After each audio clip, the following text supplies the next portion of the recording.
Kannur corporation mayor advocate T O. Mohanan രാജിവെച്ചു. 2.5 വർഷം വീതം മേയർ സ്ഥാനം പങ്കിടുക എന്ന കോൺഗ്രസും മുസ്ലിം ലീഗും തമ്മിലുള്ള മുൻ ധാരണ പ്രകാരമാണ് രാജി.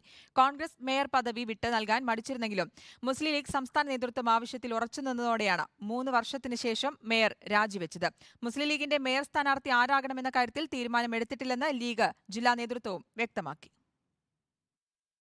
കോൺഗ്രസും മുസ്ലിം ലീഗും തമ്മിലുള്ള മുൻ ധാരണ പ്രകാരമാണ് കണ്ണൂർ കോർപ്പറേഷൻ മേയർ അഡ്വക്കേറ്റ് ടി.ഒ. മോഹനന്റെ രാജി. 2.5 വർഷം വീതം മേയർ പദവി പങ്കിടാനായിരുന്നു ധാരണ. പദവി വിട്ടു നൽകാൻ കോൺഗ്രസ് ജില്ലാ നേതൃത്വം മടിച്ചിരുന്നെങ്കിലും മുസ്ലിം ലീഗ് ആവശ്യത്തിൽ ഉറച്ചുനിന്നു. ലീഗ് സംസ്ഥാന നേതൃത്വവും ആവശ്യമുന്നയിച്ചതോടെ കോൺഗ്രസ് വഴങ്ങി. ഇതോടെയാണ് മേയർ ടി.ഒ. മോഹനൻ 3 വർഷത്തിന് ശേഷം രാജിവെക്കുന്നത്. രാജിക്കത്ത് കോർപ്പറേഷൻ സെക്രട്ടറിക്കാണ് സമർപ്പിക്കേണ്ടത്. സെക്രട്ടറിക്ക് രാജിക്കത്ത് സമർപ്പിക്കും. ഈ 3 വർഷ കാലയളവിനുള്ളിൽ കണ്ണൂരിലെ ജനങ്ങൾ ആഗ്രഹിക്കുന്ന ഒരുപാട് കാര്യങ്ങൾക്ക് നേതൃത്വം കൊടുക്കുവാനും പൂർത്തീകരിക്കാനും ഒക്കെ സാധിച്ചു എന്നതാണ് ഏറ്റവും വലിയ ചാരിതാർത്ഥ്യം നൽകുന്ന വസ്തുത.